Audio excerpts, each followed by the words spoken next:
Hey Sam, it's Elder Dale Parker, and I'm a full-time missionary. And why are you picking on the little kids?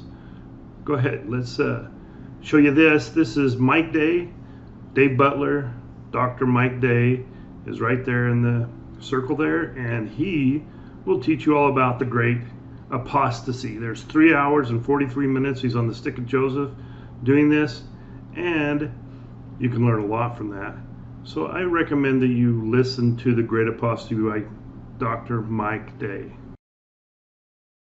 My point, just recently, last week, I went to a Mormon church. As I was walking to getting my cardio, they gave me this. I was in their church. It's a couple of blocks away. They didn't know who I was, and I didn't want them to know who I was. I didn't lie to them, but I didn't make my identity known. You know what they started preaching to me? That the church became apostate. That when the apostles died, the church became apostate and was lost. And so Jesus raised up Joseph Smith to restore the church that had been lost. And I said, wait, let me get this straight. You're telling me for 1800 years there was no church? And they stood, looked there, they got nervous. Well, there were some believers there. I go, who are they? Are you saying the Lord Jesus failed in his promise when he said, I will build my church and the gates of Hades will not prevail against it? Are you saying the Lord Jesus failed or lied when he said the Holy Spirit would guide the apostles to all truth? And then Paul in 2 Timothy 1, verses 13 and 14 says to Timothy, guard that deposit of faith that was entrusted to you by the Holy Spirit that's in you. So the Holy Spirit that's in me is now in you to guard that deposit of faith. Are you telling me that Paul then was bearing false witness when he told Timothy, what you receive from me, pass on to reliable men in front of many witnesses, so that the Holy Spirit empowered the apostles to guard the truth? And then the Holy Spirit indwelt their successors to then guard that same truth. And something the Holy Spirit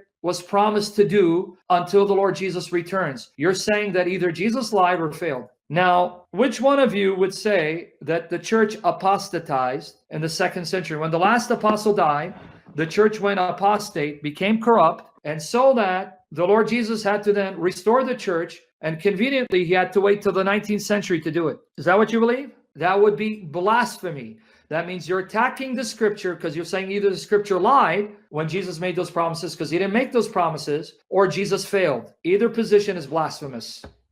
Hey Sam, it's full-time missionary here, Elder Parker, and why are you picking on the little kids? The 18 to 25-year-olds, they're great. They're called 80,000 of them right now. Only Church of Jesus Christ of Latter-day Saints is doing exactly what the Savior said, is to go out to all the world, and there's 80,000 of them out there. After they finish seminary, they go out and they preach the gospel restored through the prophet Joseph Smith. So come and pick on me. I'm going to go through this. This is, what does the gates of hell shall not prevail against the church mean in the original Greek? So here we go. So we want to go through this, Sam. I think you know this. But for your followers, for those that are your fans, they need to see that you were wrong. And here we go. So in the original Greek, Matthew 16:18, the phrase, the gates of hell shall not prevail against it, carries a vastly different meaning than what most modern readers assume. And you're assuming, Sam, but I think you know this anyway. And you're just not going there because it doesn't prove your point. Rather than depicting a passive church barely surviving an attack from the forces of evil, the Greek text presents the church as an unstoppable force of life breaking into the fortress of death. Yeah, I think it's best depicted in Dallas Jenkins' movie, The Chosen, which is great. You should watch that if you haven't. In the ancient world, this is, I don't know Hebrew, I don't know Greek. I'm not that good at that, but AI can tell me things, and this is what it tells me about your interpretation being wrong. In the ancient world, Pyphi refers to a large, heavy fortress gate used to defend, and I probably butchered that word, Pylea, yeah, whatever. Fortified gates used to defend a city, a fortress. Crucially, gates are entirely defensive structures, Sam. You know that. They do not attack. A city gate does not march out to war. It stands fast to keep intruders out. This indicates that it is not hell attacking the church, but rather the church on offensive, storming a fortified position. The Greek word here is Hades. I know that word. Not Gehenna, the place of eternal punishment or fire. In the New Testament context, Hades is a Greek equivalent of the Hebrew Sheol, the realm of the dead or the grave. To the ancient mindset, the gates of Hades was common idiom for death itself, which imprisons everyone who enters it. Thus, the literal phrase meaning the gates of the realms of death shall not prevail against it. The verb means to overpower, master, withstand, or prove stronger than, combined with the negative not. A more precise translation is will not withstand it and will not prove stronger than it.